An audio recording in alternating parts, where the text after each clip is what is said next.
Every single player over the past 10 years has had some sort of comparison when entering the NBA draft. Some have been spot on, and these players have turned out to be exactly how scouts expected. And then there's others that have been flat out terrible, and didn't make any sense back then and still don't now. And those are the ones we're looking at today. Now all these comparisons came from NBADraft.net, and of course I get it'd be impossible for them to predict everyone's career perfectly, but that's the fun part. That's why we're looking back to see just how wrong these scouts were based on how these players turned out. And we're going to look at all the bad comparisons from all of the past 10 years from 2008 to 2017. There's more from some and less from others, but at least one from every draft. So with that being said, let's start with 2008, with Jerryd Bayless. Most of the casual NBA fans probably don't even know who Jerryd Bayless is, but if you do know him, you know he's never been more than a decent bench player that's bounced around a bunch of teams the past 10 years. But coming into the league, the hopes were a lot higher for him, because going into the draft,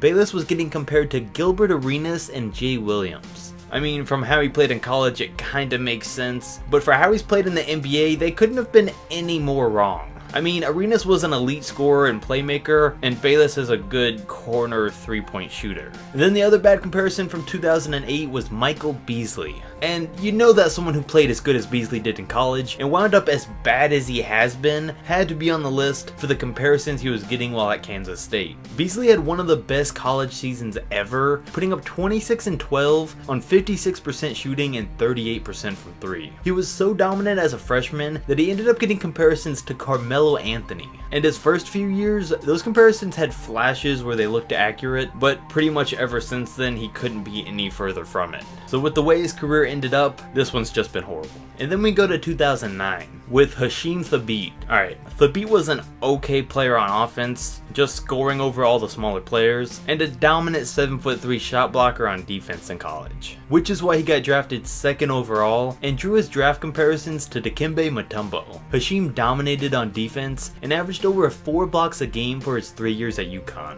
But just because a 7'3" guy is able to block a lot of college players doesn't mean he needed to be picked second overall or compared to an NBA Hall of Famer, because besides that he really didn't know what he was doing. Speaking of second overall picks who turned out to be a bust, that leads us to 2010 with Evan Turner, who got compared to Brandon Roy. Now if Turner lived up to the hype, there's a good chance these comparisons would have made sense, but he didn't. He did have one of the more dominant seasons in college too. He was athletic, good around the rim, could shoot pretty well, and was honestly being considered to be taking over John Wall. But the second he got into the NBA, that all changed. He instantly looked like an average athlete compared to his competition, stagnant on offense, and his game's never really been able to translate into an NBA game. I mean, everyone that gets drafted looks great in college, but not everyone can be a star in the NBA. 2011. First with Enes Kanter. This one doesn't make sense for back then, and it still doesn't make sense now, because Enes Kanter's comparison was Al Horford. Horford's a player that can do a little bit of everything: block shots, rebound, pass, shoot mid-range and threes, and post up.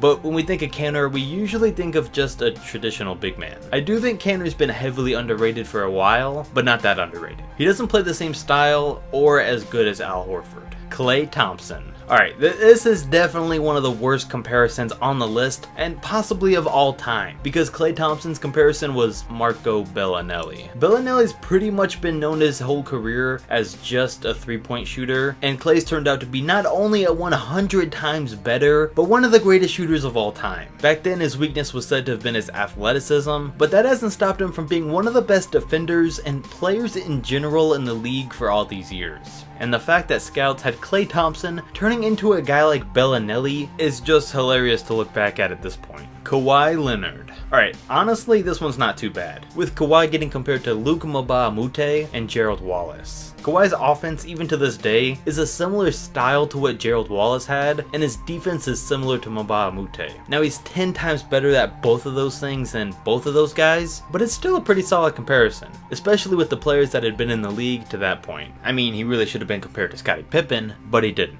but he made the video for how much better he became than these guys, and for his draft report saying things like this: Kawhi Leonard does not have one aspect offensively that stands out, or which allows him to consistently score the ball. He does not have a great touch around the basket, and is not very disciplined on defense. He gambles far too often, and leaves his teammates susceptible to giving up easy baskets. We're talking about the best defender in the league, the guy who has more steals than fouls. So they definitely got this one wrong too. Tobias Harris. Okay, we've seen Tobias turn into a star this year, and we've seen how good of a scorer he's become. I mean, even back in high school, he was a 5-star recruit and played as a point forward in college. But even through that, draft comparisons still compared him to Chris Humphries. Come on now, this is getting out of hand. I get it, you can't predict how good everyone's gonna get. But when you're off by that much, someone needs to be fired. Alright, now let's look at 2012. The one and only player is Draymond Green. And this makes sense because Draymond wasn't great in high school, wasn't a standout in college, and was drafted in the second round.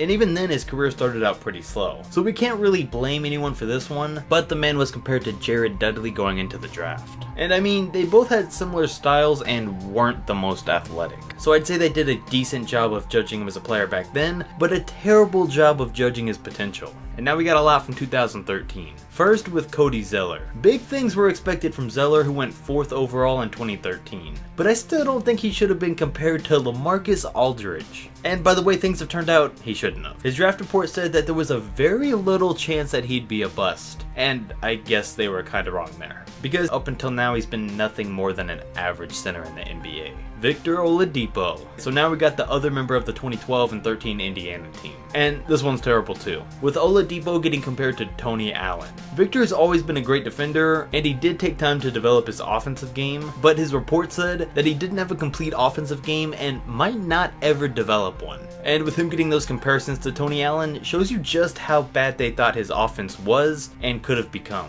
We've seen just how good Oladipo's gotten on that end, and just how wrong he's proven these scouts to be. Ben McLemore, another worst of the video and possibly one of the worst all time. Here's a quote from McLemore's draft report. He's a prototypical 2-guard with a mouth-watering combination of athleticism and shooting ability. Has elite level NBA 2-guard potential, with the talent to eventually place himself among the top shooting guards in the league in his prime. And they compared him to Ray Allen. I mean, seriously, he did look good in college, but now he's looking like he's on his way out of the league. He's still a good shooter and athletic, but has nothing else great about his game, and is the furthest thing from Ray Allen that you could get. CJ McCollum. In college, McCollum was a great scorer and 3-point shooter, but not enough to be compared to Steph Curry, which he was. I mean, to be fair, the comparison was made right before Curry made his first All-Star team and turned into the greatest shooter of all time and the 2-time MVP we know today. But still, looking at what both these players have become, scouts had it all wrong. Rudy Gobert. Gobert is one of the top defenders in the league right now, but started out getting compared to Sean Bradley, the 7'6" man who didn't have an ounce of athleticism in his body and was in the league only for his height. But this comparison comes from the fact that Gobert has one of the tallest standing reaches and biggest wingspans in combine history, and was pretty skinny at the time of being drafted.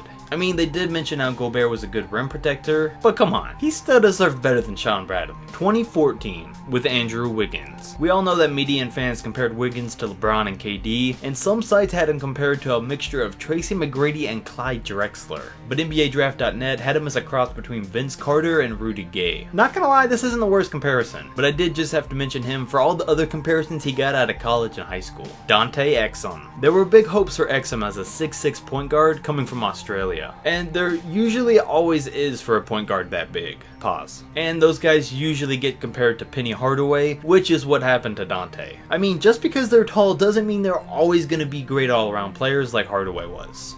And Exum has made that very, very clear. He went 5th overall, but has never really been a starter or averaged over 8 points a game, and it definitely doesn't look like he ever will. Marcus Smart. Easily one of the worst in the video, with Marcus Smart being compared to Dwayne Wade. If it hasn't been clear already, this is why college is deceiving a lot of the time, because the best athletes can make their games look a lot better than they actually are by being faster and stronger than most other players at their positions. but I mean, Dwayne Wade? They couldn't have been any more wrong. Smart has great fundamentals, but he's basically only known for his energy and defense, and not for his Hall of Fame level play. 2015, Justice Winslow. This one's one of the worst and most accurate comparisons at the same time. Scouts compared Justice Winslow to James Harden. They had a similar style when he was in college, but since being in the NBA, they've got absolutely nothing in common. They're completely different players. Harden's a pure scorer, and Winslow's an all-around athletic player with good defense. So he's definitely no James Harden. But you think whoever made this comparison should be fired, but they also compared him to Wilson Chandler, which is also a weird two players to compare someone to. But since Winslow's been in the NBA, he has played a lot like Chandler. So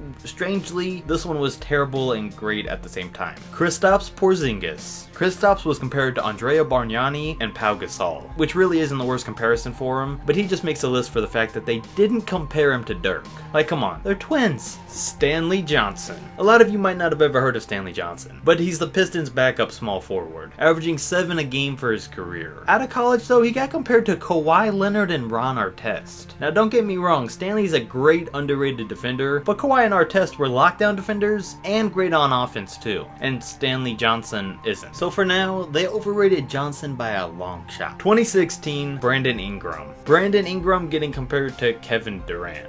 I mean, do I really need to say anything? Besides their body shape, they got nothing in common as players. And finally, in 2017, we had Kyle Kuzma. Whoever predicted Kyle Kuzma to be a Jared Jeffries type player is insane. For those of you who don't even know who Jeffries is, this is him, and he averaged 4 points and 4 rebounds for his career on 25% from 3. And here's Kuzma, who's already averaged 17 and 6 on 34% from 3 on his career. Sure, Kuzma did surprise everyone, but still, looking back on this, it's terrible. Donovan Mitchell. Speaking of terrible, we've got Donovan Mitchell, who was compared to Norman Powell out of college. Norman Powell! In these first 2 years of Mitchell's career, he's already had a better career than Norman will in his entire career. I mean, Donovan compares a lot better to a star like Dwayne Wade than anything. And it's not even like it took Mitchell years to develop, so they wouldn't have known how good he was. He started playing like a star in his rookie season, and just 1 year before scouts thought he resembled Norman Powell the closest. And finally, Markelle Fultz. Here we got the last one, and the fact that Markelle Fultz drew comparisons to James Harden. I mean, maybe there was some resemblance in college, but it's just funny to look back on now that this guy was thought to have been the next James Harden. And actually, it's a little depressing. But that's gonna wrap up the video. This one was a little long, but I wanted to get through as many of these as I could. I didn't do any rookies because we gotta give them at least a year to show themselves. But if I did miss any else in the past 10 years, definitely comment them down below and let me know. Don't forget to like, subscribe, and I'll catch you next video.